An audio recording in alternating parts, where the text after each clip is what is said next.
Obrigada. E os convidados do programa de hoje, que estão aqui para responder as perguntas desses estudantes e também as perguntas de quem está em casa, são os deputados Léo de Brito, do PT do Acre, e Eduardo Bolsonaro, do PSC de São Paulo. O tema de hoje é o Estatuto do Desarmamento. Obrigada pela presença aqui no programa, deputados. Deputado Léo de Brito, qual a importância para o parlamentar dessa interação com os jovens, com os universitários? E graças a Deus que nós temos uma democracia. Muitos jovens, inclusive, morreram por causa disso. Morreram lutando contra a ditadura militar para que a gente complete esse ano, exatamente esse ano, 30 anos de democracia no nosso país. E sendo brindado com a presença de jovens tão inteligentes, de jovens que têm uma preocupação com o futuro do nosso país. Deputado Eduardo Bolsonaro, qual a opinião do senhor sobre o programa de estágio de visita? É importantíssimo. Normalmente, os grupos, as pessoas vêm aqui na Câmara dos Deputados, o padrão é quando tem algum projeto de lei de interesse deles. Os jovens vêm aqui procurando muito mais conhecimento do que qualquer coisa. Eu espero que, ao contrário do ocorrido no regime militar, os jovens não peguem armas para fazer sequestros de autoridades, latrocínios, como ocorreu naquele período, né? E, na minha opinião, não são jovens, são criminosos que morreram. Mas, no meu entendimento, sim, muito importante, são muito bem-vindos e parabenizo pelo interesse de vocês de vir aqui buscar o conhecimento, que realmente a ideia que a população em geral tem da sociedade, né, tem de nós aqui, é que a gente faz o que a gente quer, então não liga para os anseios da sociedade. Mas isso é mentira e vocês estão aqui para comprovar e também para, por que não, para nos criticar no que nós estamos fazendo de errado aqui. Bom, queria saber agora a opinião dos dois deputados sobre o projeto, começando com o deputado Eduardo Bolsonaro. Na verdade, o projeto ele tem um ponto que é o principal ali. Dentre os requisitos para se adquirir uma arma de fogo, há ali a comprovação da efetiva necessidade. Agora, o que é efetiva necessidade para mim, pode não ser para você. Isso aí fica a cargo do delegado federal na hora de autorizar ali a pessoa a adquirir uma arma de fogo. A gente só está retirando esse requisito subjetivo. Todos os outros requisitos, residência fixa, nada consta na justiça, se a pessoa estiver respondendo a um inquérito policial que seja, ela já não pode adquirir uma arma de fogo. Mesmo aprovado o PL, o 3722 do deputado Peninha, o Brasil seguirá sendo um dos países onde há o maior controle, o maior rigor de arma de fogo. Inclusive, no Brasil, dentre os requisitos, que está o manuseio da arma de fogo, né, que nós estamos colocando como requisito para a posse, para se poder comprar uma arma, no exterior é o requisito para o porte, para se andar com ela na cintura. Então, na verdade, a gente só está querendo dar ao cidadão o direito dele ter uma arma de fogo, se assim ele desejar. E nada mais estamos fazendo do que respeitar o referendo de 2005, que o governo, na cara lavada, passa por cima. Obrigada, deputado Bolsonaro. Deputado Léo de Brito. Primeiro, desmistificar, isso aqui é um mito. O que foi definido pela população, por mais de 60% da população, está sendo cumprido. Tanto é que existe o direito, os cidadãos têm direito de ter acesso à arma, desde que eles cumpram esses requisitos. Então, o deputado, o que foi proibido naquela época, o que não passou, foi a comercialização, a proibição da comercialização. Então, vamos desmistificar isso. E, claro, tem que ser comprovada a necessidade. Para mim, a questão do acesso às armas, ela deve ser uma exceção e não uma regra. Porque ninguém vai conseguir convencer ninguém de que o acesso às armas ele não vai trazer mais violência. E o que aconteceu, a partir do Estatuto de Desarmamento, é que as curvas que estavam ascendentes, estima-se que nós tenhamos salvo mais de 120 mil vidas no nosso país, se as curvas tivessem continuado na ascendência que tinham antes do Estatuto do Desarmamento. Então, para mim, é cultura de paz e não cultura de guerra. Obrigada, deputado Léo de Brito. Bom, passar agora para vocês. E parece que já tem pergunta desse lado aqui. Você de Lilás, é isso? Isso. Pode fazer para quem é a pergunta, mesma coisa, nome, estado e o curso que você faz. Ok. Boa noite, meu nome é Felipe, sou de Pernambuco, faço ciência política na UFPE. Primeiramente, gostaria de agradecer a participação dos deputados. Tá? Gostaria também de dizer que o deputado Léo de Brito tem um bom gosto aí para a camisa, viu? Parabéns. E minha pergunta vai para Bolsonaro. Tá? Então, de acordo com o mapa da violência, né, que foi dados divulgados esse ano, 2015, mais de 160 mil vidas foram salvas graças ao Estatuto de Desarmamento, né, que foi aprovado desde 2003. Né, dentre algumas da defesa que o Estatuto do Mapa da Violência fala é justamente que a redução do número de porte de armas em todo o Brasil. Eu gostaria que o senhor explicasse para mim como é que se daria a correlação, né, em qual sentido se daria, se seria positiva ou negativa, entre duas variáveis, que seria o aumento no número de armas em circulação no país com o número de homicídios aqui no território brasileiro. Posso Por responder? quê também? Na verdade, se formos analisar a mesma lógica do mapa da violência, né, no ano de 2200, um cidadão brasileiro vai viver 300 anos de idade, já que nas últimas décadas a expectativa de vida do brasileiro ela não para de subir. Então, na verdade, é um raciocínio falacioso, porque quando se reduz o número de mortes, fala-se que é o Estatuto do Desarmamento. O Brasil, conforme o próprio mapa da violência, acaba de bater um novo recorde. Nunca se matou tanto com arma de fogo quanto hoje. São mais de 42 mil mortes, segundo o mapa da violência mais recente. Tem como dizer que o Estatuto do Desarmamento falhou no seu principal objetivo, que é reduzir o número de mortes? E se formos levar em consideração que uma sociedade armada é violenta, os Estados Unidos era para viver em constante genocídio, que lá a relação de homem-arma é quase de 1 para 1. Então, na verdade, eu não tenho esse entendimento. Inclusive, a Universidade Harvard, em diversos estudos, aponta o seguinte: os 9 países europeus mais armados são os que têm o menor número de homicídios. E os 9 países europeus mais desarmados têm 3 vezes mais o número de homicídios. Então, na verdade, esse argumento é raso. No começo do ano falava-se em 100 mil, o Léo falou em 120 mil e você está falando em 160 mil. Até dar um conselho para vocês chegarem a um consenso de quantas mil vidas foram salvas pelo Estatuto do Desarmamento. Boa noite. Minha pergunta vai para o deputado Léo de Brito. Sou de Santa Rita, Maranhão. E eu gostaria de saber, porque no deputado do projeto do projeto do deputado Peninha, ele defende que as munições muda o estatuto, que de 50 munições por ano passa a ser 50 munições por mês. O que você acha da mudança no estatuto nesse lado? Volto a repetir, a flexibilização dessas regras, ela só vai ajudar a violência. Eu não vejo motivo para isso. Se um cidadão ele vai utilizar armas para sua defesa, por que ele vai precisar de 50 munições por mês? Por que ele vai precisar de 50 munições por mês para se defender, defender a sua residência ou seu comércio? Ou por que ele vai aumentar o número de armas que ele vai ter na casa dele? Então eu vejo como uma medida desnecessária, absolutamente desnecessária. Volto a reafirmar, o cidadão brasileiro hoje tem direito, dentro de situações objetivas que foram citadas aqui pelo deputado Bolsonaro, de ter acesso a armas.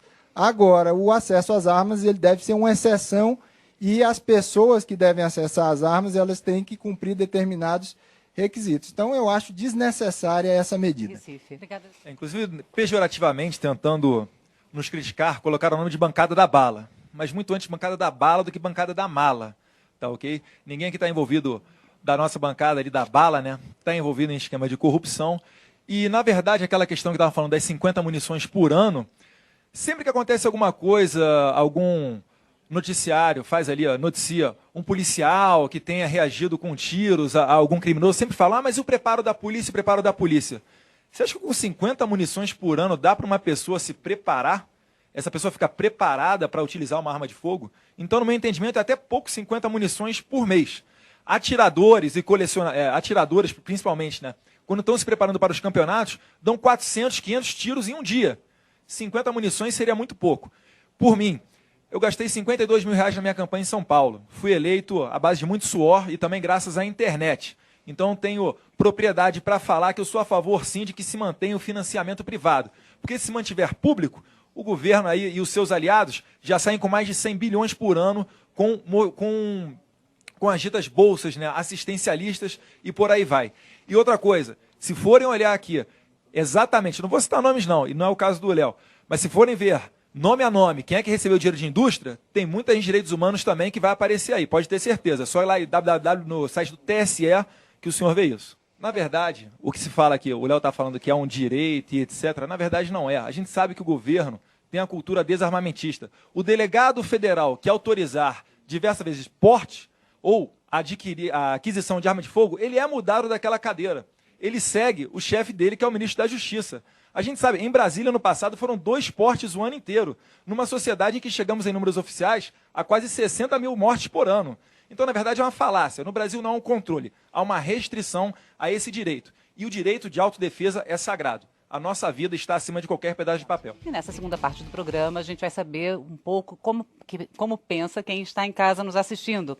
Bom, eu tenho aqui já alguns comentários que chegaram pelo Facebook, deputados. O Luiz Fernando Ramos Filho, de São Paulo, capital, diz o seguinte: respeitem a opinião do povo e o nosso direito de legítima defesa. Armas não matam pessoas, pessoas matam pessoas. Revogação já. Marcos Passos, de Brasília, Distrito Federal. Eu tenho o direito de me defender, inclusive do Estado, caso ele queira me subjugar. Cada cidadão de bem, armado e treinado, é mais um agente de segurança para sua própria família. Mário Júnior, Rio de Janeiro. Qual é a real intenção de desarmar um cidadão de bem, sem antecedentes criminais e bem treinado? E José Ramalho, Natal, Rio Grande do Norte. O criminoso anda armado. E por que o homem de bem não pode? Bom, essas 4 manifestações que chegaram, todas a favor, então, de uma flexibilização. E agora eu queria devolver a palavra, então, para quem está aqui. A primeira pergunta, aqui desse lado, o rapaz de branco. Isso. Meu nome é Gabriel, eu sou de Marília, interior de São Paulo, curso Direito, no Centro Universitário Eurípides de Marília.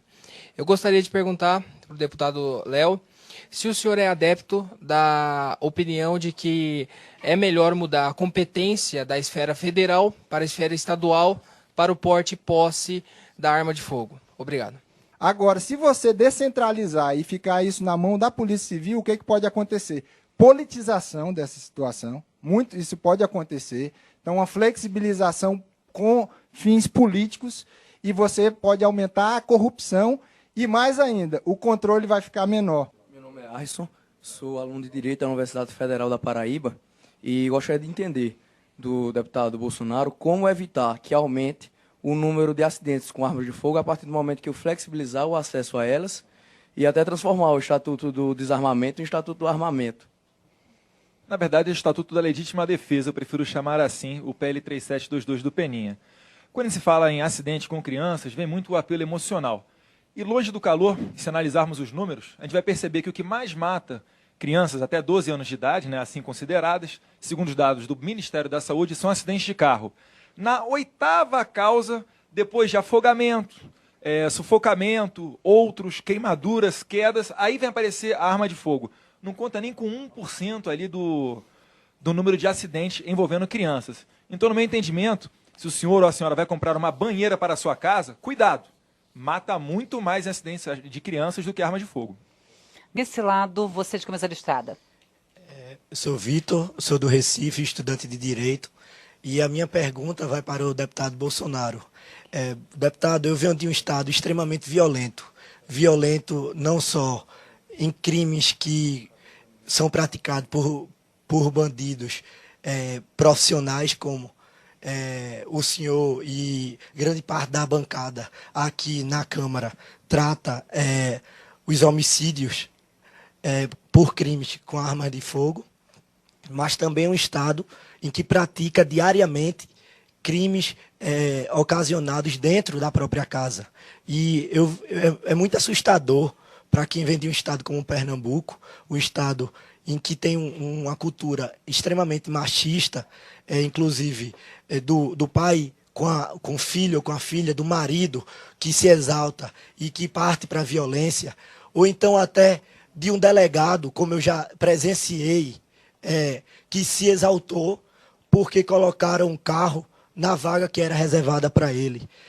Eu fico preocupado, deputado, se essa questão que o senhor defende é realmente uma tentativa de colocar o cidadão de bem, que também pode praticar crime, para se defender em legítima defesa, ou isso é uma pressão externa na Câmara, visto que no ano passado, apesar que o nome do senhor não está na lista, a indústria bélica financiou importantes campanhas de deputados federais aqui na Câmara e tem exercido grande influência.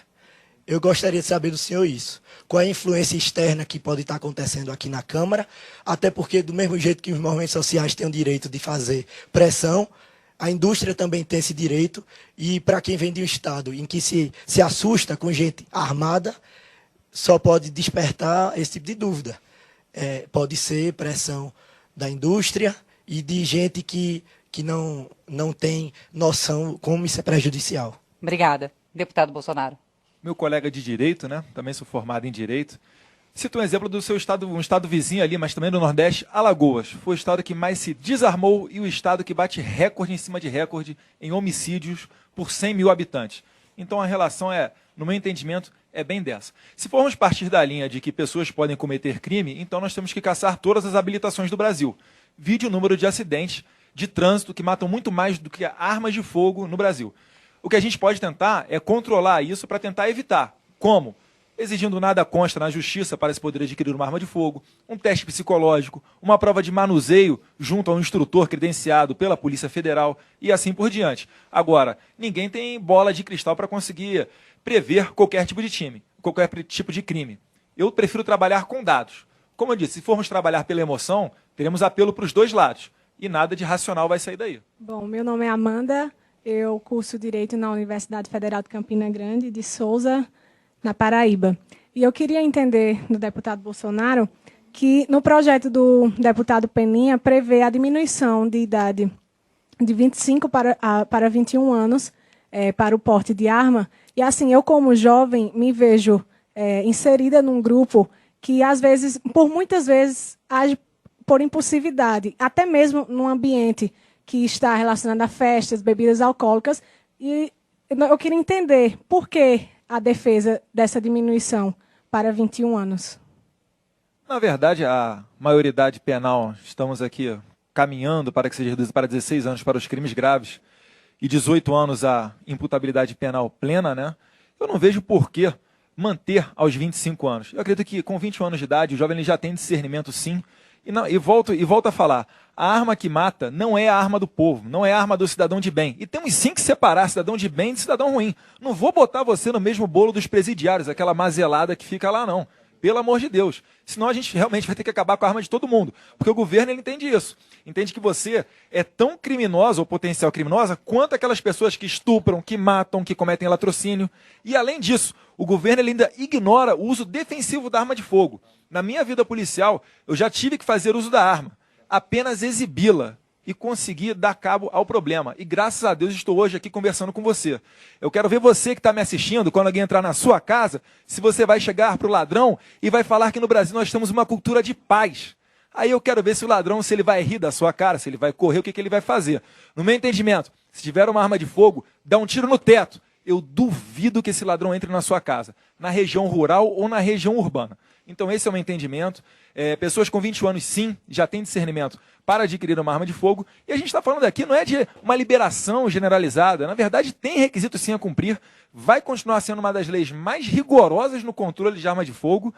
E essa é a nossa preocupação também. Não é liberar para qualquer doente mental ou criminoso ir lá comprar arma. Até porque o criminoso não compra arma em loja. Isso está provado porque 90% das lojas brasileiras de arma de fogo fecharam, causaram desemprego e estamos batendo recorde no homicídio por armas de fogo. Por exemplo, com 21 anos de idade você já pode ser policial. Com 21 anos de idade você pode ser ministro da Defesa e ter a seu comando 300 mil pessoas.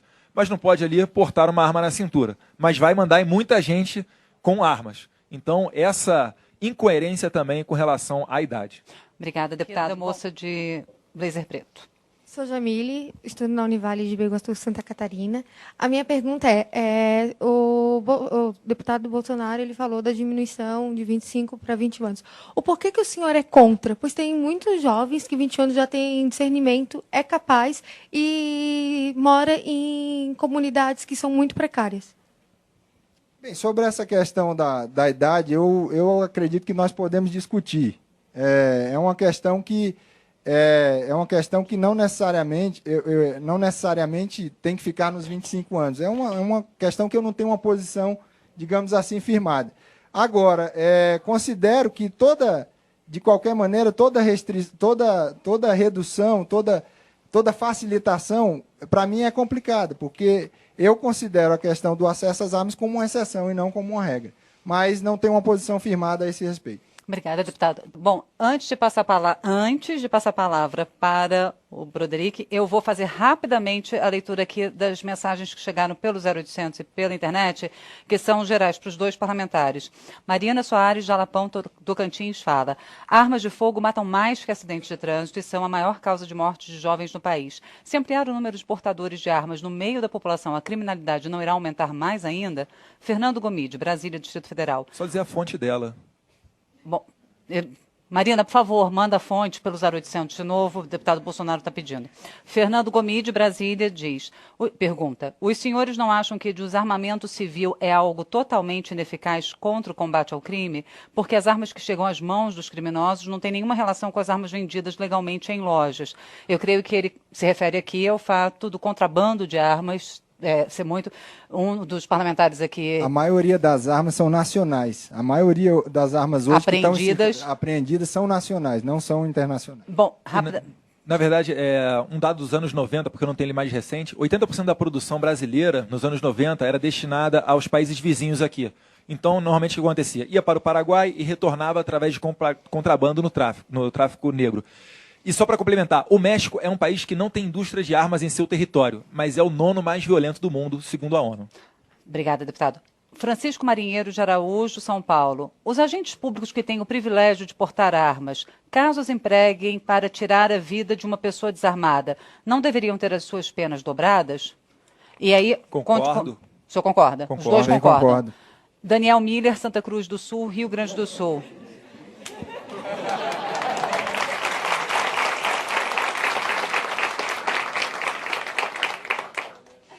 Daniel Miller, pergunta para o deputado Eduardo Bolsonaro: não seria uma boa iniciativa a liberação de porte de armas para todo proprietário de estabelecimento comercial, especialmente aqueles familiares, desde que eles frequentem aulas teóricas e práticas dadas pela própria polícia?